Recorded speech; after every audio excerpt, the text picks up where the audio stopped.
Hello, my friends. We're going to continue our discussion with the Course in Miracles, and we're going to go back to chapter 9, which just a few days ago we were working our way through little bit by little bit. But there's a passage, it is paragraph 7, that has recaptured my imagination, my attention again, because fairly often, especially whenever I'm online, if I'm talking about forgiveness in particular, um, I'm always presented with the arguments of the impracticality of forgiveness.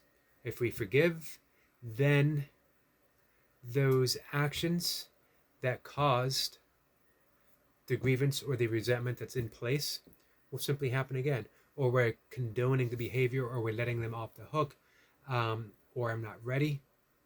I always hear they're not excuses, they're valid, legitimate points. Um, but that's not true forgiveness. True forgiveness is probably harder than the forgiveness that they're talking about. And at the same time, it is more liberating, more freeing. But it takes a bit to wrap our minds around, because the last thing the ego ever wants to do is to forgive unconditionally. There's always a catch. There's always a condition. That the ego's very structure is what's in it for me? What's in it for the ego? And forgiveness offers nothing to the ego. As spirit, it offers us the key to the kingdom. It offers us true liberation, true freedom. We free ourselves from whatever energetic structure it is that holds us in the place of resentment. It frees us from judgment. It frees us from guilt, because we see through it. So this is paragraph 7 in chapter 9. You cannot evaluate an insane belief system from within. Its range precludes this. You can only go beyond it. Look back from a point where sanity exists and see the contrast. Only by this contrast can insanity be judged as insane. With the grandeur of God in you, you have chosen to be little and to lament your littleness. Within the system that dictated this choice, the lament is inevitable.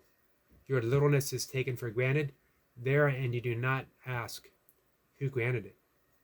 The question is meaningless within the ego's thought system, because it would open the whole thought system to question. So, harsh words, an insane belief system. Of course, look around the world. Look around the world at what resentment and judgment and grievances has given us. Few people can say they like it. We often hear it's the beautiful world, that yes, it's trouble, but look around, look at a sunset, look at a spring blossom, all of which, yes, is truly, truly beautiful.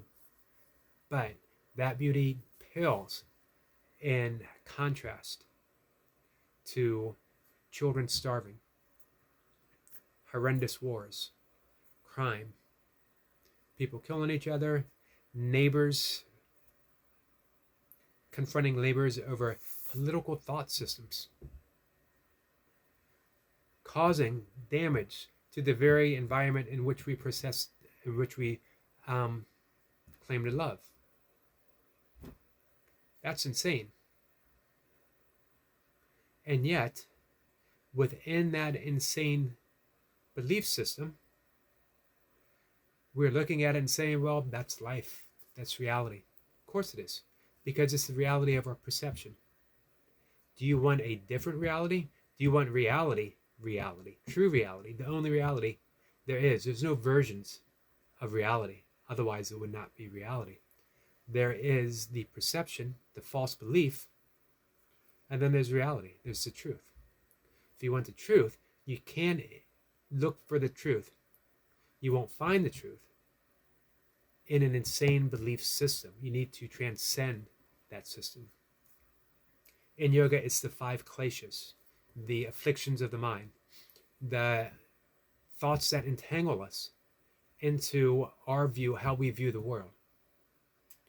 And until the mind is calm, the beginning, the second sutra in Patanjali's Yoga Sutras, tells us that yoga is the calming of the mind in order to see what's true.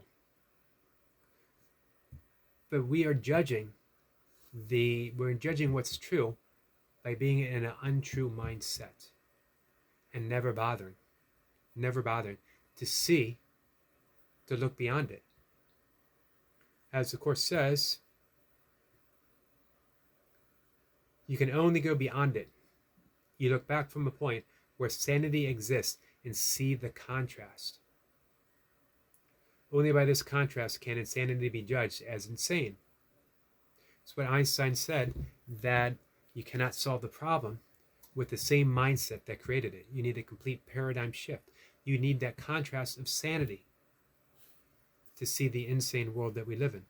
Just a glimpse is enough. So, of course we can't forgive, because the nature of the ego is to cling to fear, is to cling to judgment, is to cling to resentment and grievances.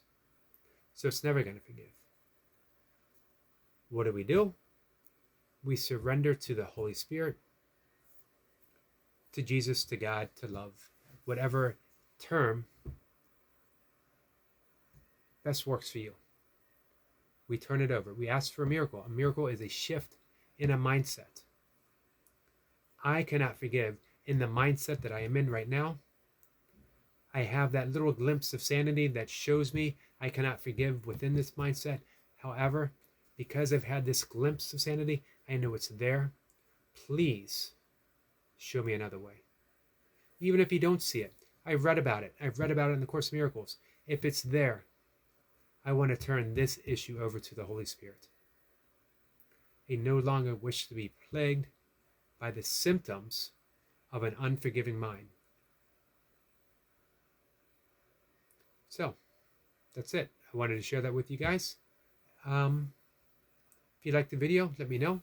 If you have a question, I don't know as I have any answers, but we can certainly talk about it. See what we can come up with together, you and me. Guys, thank you. Take care.